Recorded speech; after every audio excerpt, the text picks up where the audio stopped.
Hi friends, today we turn our hearts to Psalm 52, a psalm born from a time of deep betrayal and sorrow in David's life. This psalm was written after the heartbreaking events involving Doeg the Edomite. You can find this story in 1 Samuel chapter 22. David had fled from King Saul's courts to protect his life. In his time of need, he sought refuge and help from Ahimelech, the priest, who graciously provided him with food and supplies. However, Doeg, driven by malice, reported this act of kindness to Saul. This led to a tragic outcome.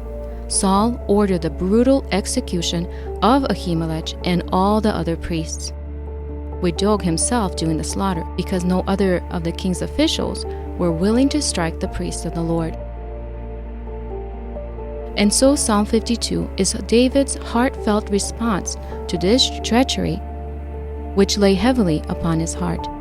Though he was not king at this time, he wrote with the authority of a prophet, for he was guided by the Spirit of God.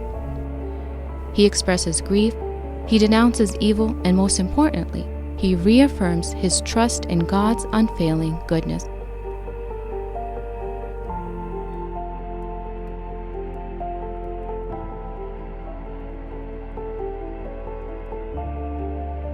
Why do you boast in evil, almighty man? The goodness of God endures continually.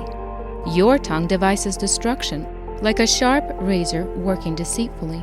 You love evil more than good, lying rather than speaking righteousness, Selah. You love all devouring words. You deceitful tongue, God shall likewise destroy you forever. He shall take you away and pluck you out of your dwelling place, and uproot you from the land of the living, Selah.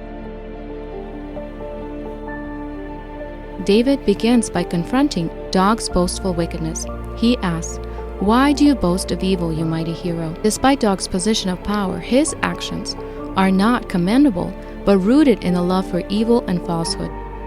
David describes his tongue as a sharp razor cutting down with lies and deceit. He paints a vivid picture of someone who prefers destruction over righteousness. But David doesn't stop there. He also proclaims the certainty of God's judgment. Doeg's downfall is coming, and he will be uprooted from the land of the living, a just consequence for his wickedness.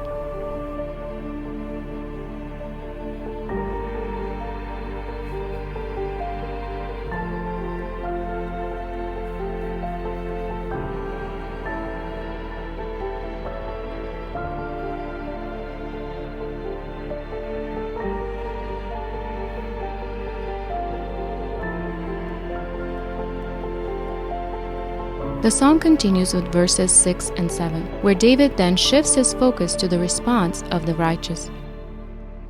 The righteous also shall see and fear, and shall laugh at him, saying, "Here is the man who did not make God his strength, but trusted in the abundance of his riches, and strengthened himself in his wickedness." The righteous will see and fear.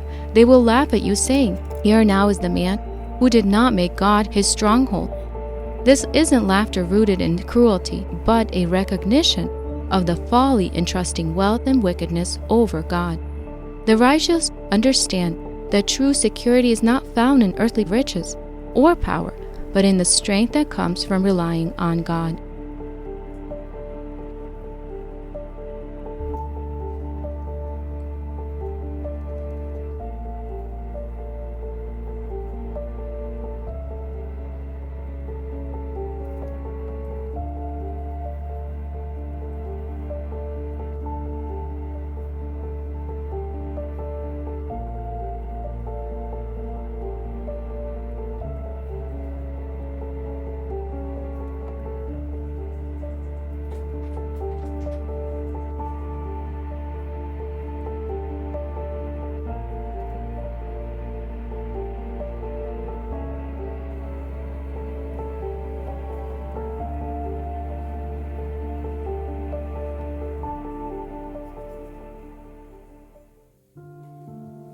And in conclusion are verses 8 and 9, where there is a declaration of trust. "But I am like a green olive tree in the house of God. I will trust in the mercy of God forever and ever. I will praise you forever, because you have done it. And in the presence of your saints, I will wait on your name, for it is good.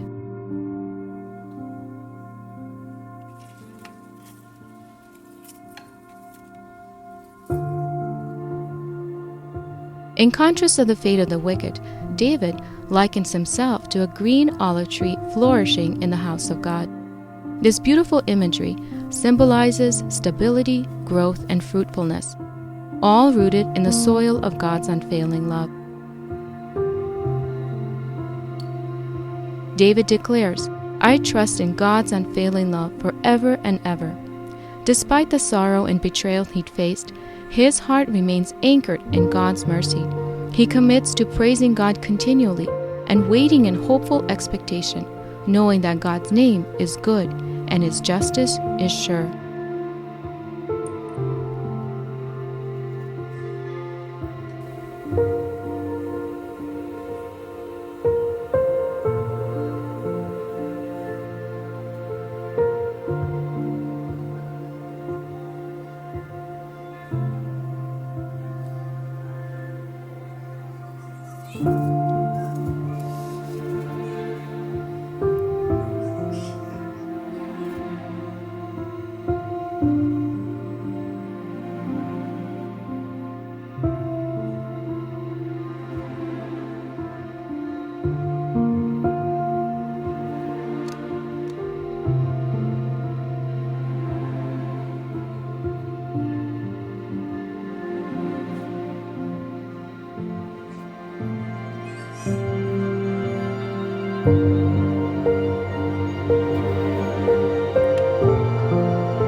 Psalm 52.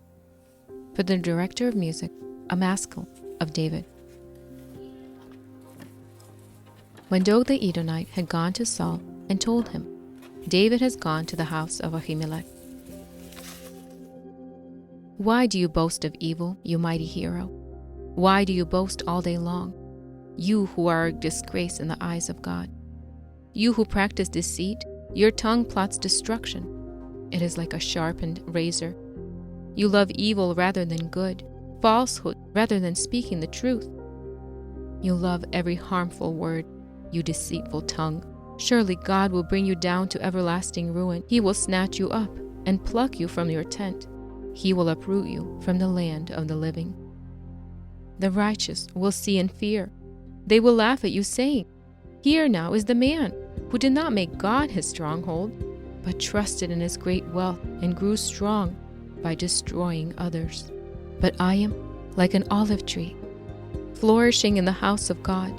I trust in God's unfailing love forever and ever. For what you have done, I will always praise you in the presence of your faithful people, and I will hope in your name, for your name is good.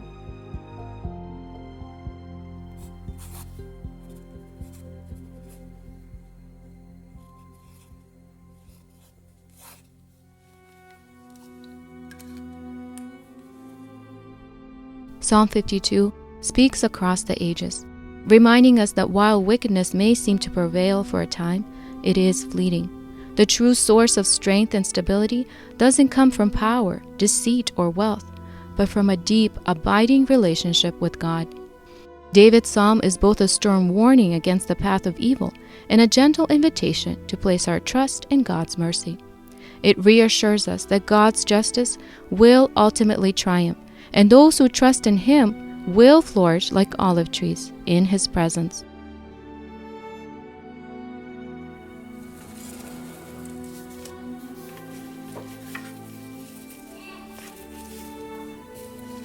Now, as we conclude today's journey through Bible study, art, and scripture journaling, I hope this time has inspired you to draw closer to the Lord. And I'd love to hear your thoughts. What verses stood out to you? Were you familiar with this psalm and this story? Leave a comment below and let's encourage one another in our faith journeys. Thank you for those who do leave a comment.